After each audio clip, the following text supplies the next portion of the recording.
Yuk kita turunkan. Sekarang kita akan beramal saleh yang cerdas.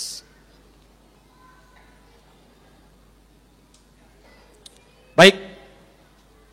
Ibu sekalian, sekarang kita masuk pada istilah yang selanjutnya. Perhatikan baik-baik.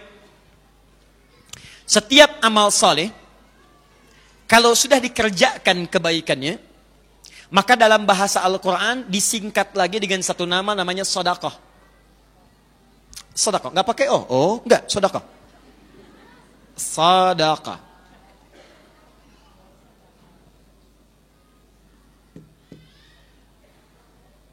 Jadi amal soleh jenis apapun, kalau Anda mulai kerjakan detilnya, maka namanya akan dirubah menjadi sedekah. Sedekah itu kalau dalam bahasa fikih, kullu ma'rufin sedekah. Setiap pekerjaan yang bernilai baik dalam urusan-urusan dunia ataupun akhirat. Itu disebut dengan apa? Sedekah. Jadi nama umumnya disebut dengan amal soleh. Untuk membedakan nama amal ini dengan amal-amal yang lainnya, kalimat solehnya disimpan, dirubah nama langsung di sedekah. Karena itu ketika Allah meminta kita untuk mengeluarkan zakat, maka zakat disebut dengan sedekah. Buka Quran surah ke-9 ayat 103. Khudz min amwalihim sedekah. Ambil dari orang-orang yang sudah hartanya mencukupi nisab, sudah sampai haulnya sedekah. Padahal sedekah yang dimaksudkan zakat, tapi disebut namanya dengan sedekah. Misal, maaf, ketika Anda keluarkan zakat itu ke dalam 8 golongan. Buka Quran surah 9 ayat ke-60. Dikeluarkan pada 8 golongan, ya, pada fakir, pada miskin, pada mu'allaf, ya, kemudian juga kepada amil alaiha, kemudian kepada wal gharimin wa fir riqab, ibnu sabil dan fi sabilillah. Perhatikan baik-baik bagaimana ayatnya dimulai, innamas shadaqatu. Sungguh zakat itu hanya boleh dikeluarkan. Tapi yang menarik, saat ibu-ibu diminta untuk berzakat, keluarkan zakat. Namanya sedekah. Saat dikeluarkan disebut sedekah. Innamas shadaqatu, zakat itu, kenapa yang disebutnya zakat tapi dengan nama sedekah? Karena zakat saat dikeluarkan memiliki nilai-nilai kebaikan di dalamnya. Di setiap perbuatan baik, punya peluang akhirat, punya kebaikan dunia, disebut dengan apa namanya? Sedekah. Kenapa zakat disebut sedekah? Karena saat Anda berzakat, ada kebaikan dunia. Orang bisa terangkat status sosialnya. Orang terbantu perekonomiannya. Dan saat Anda berikan, dicatatkan pahala akhiratnya. Maka dikeluarkan bentuknya sedekah. Pada orang-orang disebut dengan namanya sedekah. Infak, salat, baca Quran, itu pun nama umumnya disebut dengan sedekah. Buka Quran surah kedua Al-Baqarah ayat 264, paling kiri sebelah bawah. Ayat 264, Quran surah kedua Al-Baqarah ayat 264, paling kiri sebelah bawah. Ya ayyuhalladzina amanu, hei orang-orang yang telah menyatakan dirinya beriman kepada Allah. La tubtilu shadaqatikum bil manni wal adha. Jangan engkau gugurkan, batalkan, hilangkan semua kebaikan yang pernah engkau tenun saat di dunia itu. Namanya sedekah. Ini mencakup salat, baca Al-Quran, infak. Contoh, dari mana Ustaz tahunya? Teruskan ayatnya. Allah contohkan. Kalladzi yunfiqu malahu ria'an nas. Seperti orang infak tapi riya. Diinfak di ayat ini dimasukkan dalam kategori sedekah. Artinya punya nilai kebaikan dunia dan akhirat. Jadi kalau ibu lewat kotak infak misalnya, lewat kotak, maaf itu bukan mobil-mobilan ya. Itu kotak infak. Lewat. Nah, itu oleh Quran disebut sedekah. Sedekah. Apa itu sedekah? Dia punya nilai kebaikan dunia dan akhiratnya. Paham sampai sini? Nah, kata Al-Quran, saat Anda mengerjakan semua kebaikan itu, sholat itu baik, infak itu baik, semua namanya disebut dengan apa namanya? Nah, sekarang pertanyaannya, Ustadz, kalau saya selama hidup ingin memperbanyak sedekah, bagaimana cara cerdasnya? Dengan modal yang sekecil-kecilnya, tapi bisa melimpahkan pahala yang sebanyak-banyaknya. Ya, saya penting jelaskan makna sedekah dulu, supaya tidak salah paham. Sekarang pemahaman orang kalau disebut sedekah, itu ada kotak, dimasukkan ke situ tulisan sedekah. Paham ya? Baik, sama dengan begini, mohon maaf ya, pernah dengar istilah amal jariah? Tuh, ayo kita luruskan. Kalau ibu ingin memperbanyak sedekah, banyak kebaikan, maka jenisnya ada 2. 1, ada yang disebut dengan sedekah jariyah. Sedekah jariyah. 2, ada yang diistilahkan dengan sedekah tsabitah. Sedekah tsabitah. Jangan terjebak pada istilahnya ya. Tidak harus dihafal, yang penting paham. Yang penting paham. Awas. Yang paling tepat, yang paling benar itu bukan amal jariyah tapi sedekah jariyah. Saya ulang, sedekah jariyah. Kalau amal jariyah sekarang kalau di Arab, amal jariyah itu kalau ada begini nih, misal di jalan sedang ada berlangsung pekerjaan jalan. Misal memperbaiki jalan di sini. Mengganggu orang lewat, maka ditulis oleh orang Arab ada papan tulisannya afwan amal jariyah. Maaf, ada amal jariyah, pekerjaan yang sedang berlangsung di jalan mengganggu Anda lewat. Sekarang di Arab begitu. Makanya nggak apa-apa kalau Anda sedang ada di bis, tiba-tiba naik ke atas, bawa tulisan amal jariyah dan dibuka dengan kata mohon maaf mengganggu. Memang. Misal ya, contoh, tahan. Jadi yang benar apa? Ya, baik. Sebetulnya secara bahasa itu sah-sah saja. Tapi kalau ingin dikembalikan kepada pengertian syariat yang benar, dengan makna yang baik, maka keluarkan nama sedekah jariyah. Apa itu sedekah jariyah? Sedekah jariyah itu adalah pekerjaan atau ibadah yang saat dikerjakan pahalanya tetap mengalir. Sampai tidak dibatasi dengan kematian. Saya ulang. Pekerjaan atau ibadah yang saat itu dikerjakan, maka pahalanya akan terus mengalir dan tidak dibatasi dengan kematian.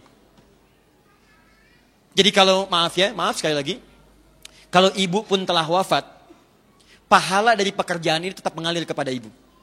Padahal amalnya sudah selesai. Adapun yang kedua, disebut dengan sedekah tsabitah. Ini adalah pekerjaan atau ibadah yang saat dikerjakan, saat itulah pahalanya diberikan. Jadi kalau ibu sudah meninggal, pahalanya nggak ada lagi. Atau jangankan meninggal, kalau sudah selesai dikerjakan, pahala diberikan, sudah selesai sampai situ. Tsabitah artinya tetap berhenti di situ. Jariyah artinya mengalir. Ya, ada seorang pakar bahasa menuliskan dasar-dasar bahasa Arab, dia beri nama Al-Jurumiyah. Kenapa diberi nama dengan Jurumiyah? Karena saat beliau menulis itu, ini ulama dulu Bu ya, belum ada mesin tik, belum ada komputer. Beliau tulis dengan tangannya sendiri, menggunakan tinta. Setelah selesai dituliskan, beliau pergi kemudian ke sisi sebuah sungai. Beliau lemparkan kemudian tulisannya itu. Beliau katakan, ya Allah, kalau tulisan ini bermanfaat di kemudian hari, maka mohon ya Allah, sungainya boleh mengalir tapi tintanya jangan luntur. Tapi kalau tulisan ini tidak bermanfaat, ya Allah, maka lunturkan dengan mengalirnya sungai. Mengalirnya air sungai. Maka dilemparkan tulisannya itu, beliau katakan, jarmiyah. Ayo air mengalir. Maka Masya Allah, mohon maaf ibu sekalian, teman-teman sekalian, begitu airnya mengalir di sungai, ternyata tulisannya tetap bertahan. Padahal ditulis dengan tinta biasa, tulisannya bertahan. Sampai sekarang, tulisan itu jadi buku dikenal dengan Jurumiyah. Diajarkan di pesantren-pesantren untuk tingkat dasar. Al-kalamu huwa lafdul murakkabul mufidu bil wad'i wa aqsamu thalathatun ismun wa fi'lun wa harfun wa amalis wa kalimatun dalat ala ma'nan fi maqtiya wa lam tutaran bi zamanin wad'an. Itulah Jurumiyah. Nanti naik ke Emriti, naik ke Alfiyah. Alfiyah lebih tinggi lagi 1002 bait. Kalamuna lafdun mufidun kastaqim wasmun wa fi'lun thumma harfunil kalim wahiduhu kalimatun wal qawlu am wa kalimatun biha kalamun qad yu'am bil jarri wat tanwini wan nida wa al wa musadin lis bitamizun hasal bi fa'alti atau if'ali wa nunik balana fi'lun yanjali. Itu naik ke Alfiyah. Ya. Saya hanya ingin mengatakan begini, kalau bisa, ayo ajarkan anak-anak itu, dunia dapat tapi akhirat jangan ketinggalan. Silahkan ajarkan. Saya apa saja saya baca. Saya nggak pernah main-main musik itu, saya nggak pernah. Tapi saya hafal teori-teorinya. CDF, GABC, GABC, DFIS, G, DFIS, G, ABCIS, D, ABCIS, D, FIS, A, FIS, A, BCIS, DIS, E, BCIS, DIS, E, FIS, GIS, AIS, B, FIS, AIS, B, CIS, AIS, FIS, CIS, AIS, FIS, GIS, AIS, BIS, CIS. Hafal saya. Tapi saya nggak suka main-main seperti itu. Cuma saya baca untuk menerangkan ini loh maknanya seperti ini seperti ini. Kalau Anda bisa arahkan ke Quran, kenapa mengambil yang lain? Ya.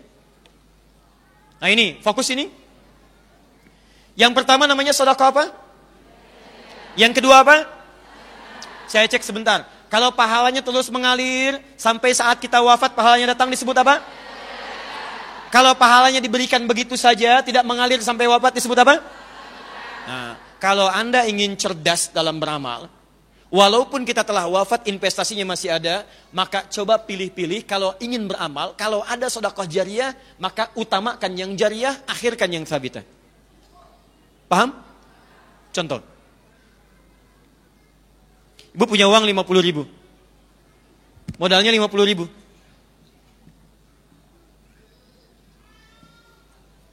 Tahan pelan-pelan. Ada dua pilihan. Pilihan pertama, uang itu saya sedekahkan, saya berikan kepada seseorang dalam bentuk makanan. Saya belikan makan. Yang kedua, saya belikan mushaf, saya hadiahkan kepada penghafal Quran. Saya tidak simpan di masjid, karena saat saya simpan di masjid belum tentu ada orang untuk membacanya, walaupun dia baca, misal. Ya boleh silahkan simpan di masjid atau dimanapun. Tapi kalau ingin cara paling cerdas, berikan kepada penghafal Quran. Sama, modalnya 50.000. Satu 50.000, yang kedua pun 50.000. Ini saya berikan dalam bentuk makanan. Diterima oleh si fulan, dimakan itu. Saat dia makan itu, energi masuk dalam dirinya. Diproses, metabolisme, berproses dalam tubuh jadi energi. Saat jadi energi itu dia beraktivitas. Lihat baik-baik, begitu orang ini sholat dengan aktivitasnya, maka sholatnya dia ibu dapat bagian pahalanya. Ingat, ada hadisnya. Ada hadisnya. Kita misal ambil hadis riwayat Muslim. Nomor hadis 1402 dengan nomor hadis 1300 atau 1897. Yang pertama mengatakan, man sanna fil islami sunnatan hasanatan falahu ajruha misla ajri man amila biha min ghairi an yankusa min ajriha syai'un. Yang kedua, man dalla ala khairin falahu ajruhu misla ajri fa'ili min ghairi an yankusa min ajrihi syai'un. Perhatikan baik-baik. Jika ada yang menginisiasi kebaikan, misal Anda buka majelis ta'lim, kumpul sama-sama, fasilitasi, bawa ustadz yang baik, datangkan, mengajar. Begitu ada orang belajar, mengamalkan itu, bukan cuma yang mengamalkan, Anda yang fasilitator mendapatkan pahala dari setiap yang mengamalkan itu. Maaf, yang kedua, dalla, memberikan fasilitas, kebaikan, atau memberikan sesuatu untuk digunakan pada yang baik.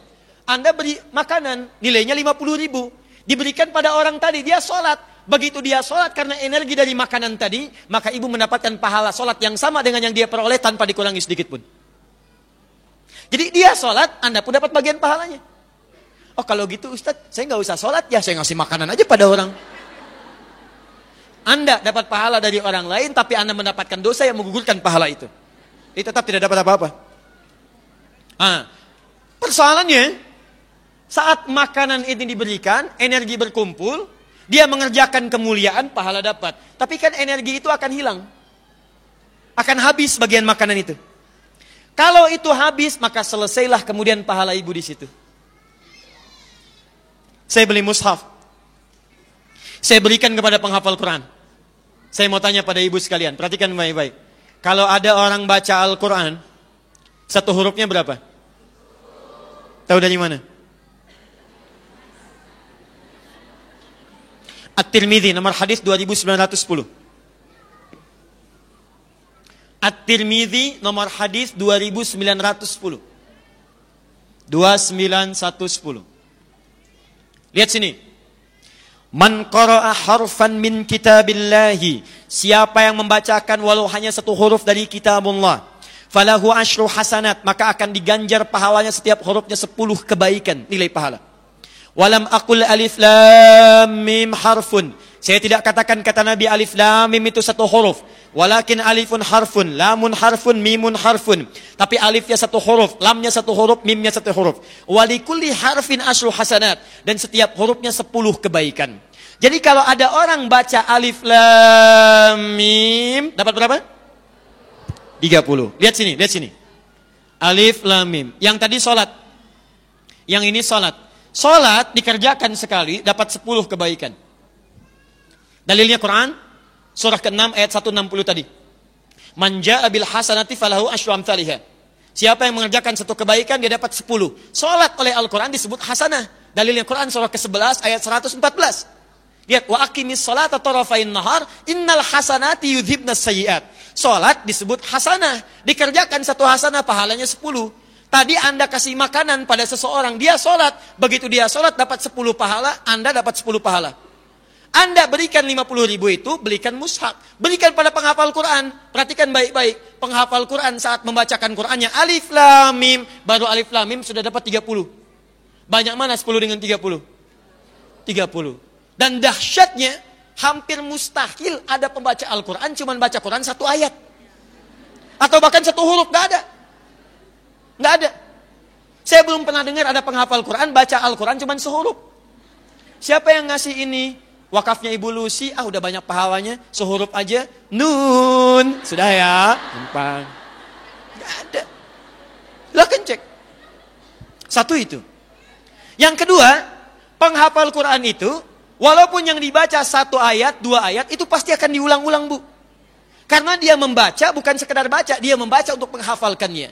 Sedangkan hukum hafalan menyebutkan kalau ingin cepat hafal, dia mesti mengulang apa yang dihafalkannya. Silahkan cek penghafal Quran. Tidak ada penghafal Quran baca Quran begini. Dzalikal kitabu la raiba fi hudal lil muttaqin. Selesai, tidak ada. Yang ada dzalikal kitabu la raiba fi dzalikal kitabu la raiba fi hudal lil muttaqin dzalikal kitabu la raiba fi hudal lil muttaqin dzalikal kitabu la raiba fi hudal lil muttaqin. Berapa huruf? Modalnya 50.000, tapi pahalanya luar biasa. Belum selesai. Sekarang misalnya ibu yang mewakafkan mushaf itu meninggal. Mushafnya masih ada. Dipakai lagi oleh orang lain, dipakai lagi. Allahu Akbar, sepanjang mushaf itu masih ada, pahalanya mengalir untuk ibu.